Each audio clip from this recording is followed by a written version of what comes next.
اس تصویر کو ذرا غور سے دیکھیں۔ یہ تصویر ایک جہاز سے لی گئی ہے، ایک شہر کی، یعنی جہاز کی کھڑکی سے ایک شہر کی تصویر لی گئی ہے۔ اب یہاں پر اس تصویر میں یہ نظر آ رہا ہے کہ پورا شہر، پوری سٹی، سارے مکانات ایک جیسے نظر آ رہے ہیں، جبکہ یہی مکان، یہی شہر اگر آپ زمین سے دیکھیں تو آپ کو کچھ گھر بڑے نظر آئیں گے، کچھ مال نظر آئیں گے، کچھ کوٹھیاں، کچھ چھوٹے گھر نظر آئیں گے کچے مکان کے، کچھ کا بڑی کاریں نظر آئیں گی، ٹھیک ہے، کچھ آپ کو سائیکل نظر آئیں گی، کچھ لوگ پیدل چلتے ہوئے نظر آئیں گے، یعنی کہ مختلف ہوں گی، لیکن جب اونچائی سے آپ دیکھو گے تو یہی ساری چیزیں آپ کو ایک جیسی نظر آئیں گی آپ کی حیثیت میں، آپ کی نظروں میں۔ تو روحانی علماء کہتے ہیں کہ جب انسان کی روحانیت بڑھ جاتی ہے نا، روحانی طور پہ انسان مضبوط ہو جاتا ہے، ٹھیک ہے، جب روحانی طور پہ انسان تھوڑا اونچائی میں چلا جاتا ہے تو پھر یہ ساری چیزیں، یہ کوٹھیاں، محل، کاریں، یہ ساری اس کو ایک جیسی نظر آتی ہیں،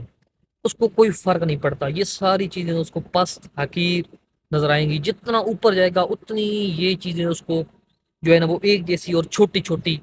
چھوٹی چھوٹی نظر آئیں گی، جیسا کہ اس جہاز کی تصویر میں اونچائی پر یہ چیزیں ساری چھوٹی چھوٹی نظر آ رہی ہیں۔ تو انسان جب نیچے ہوتا ہے زمین پر، یعنی روحانی طور پہ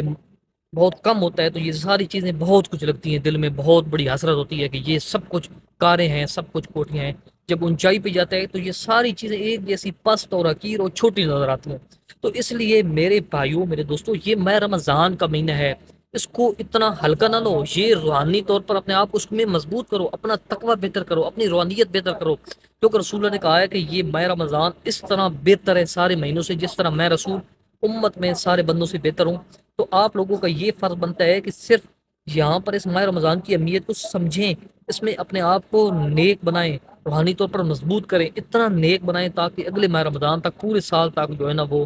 ہم اللہ کی فرما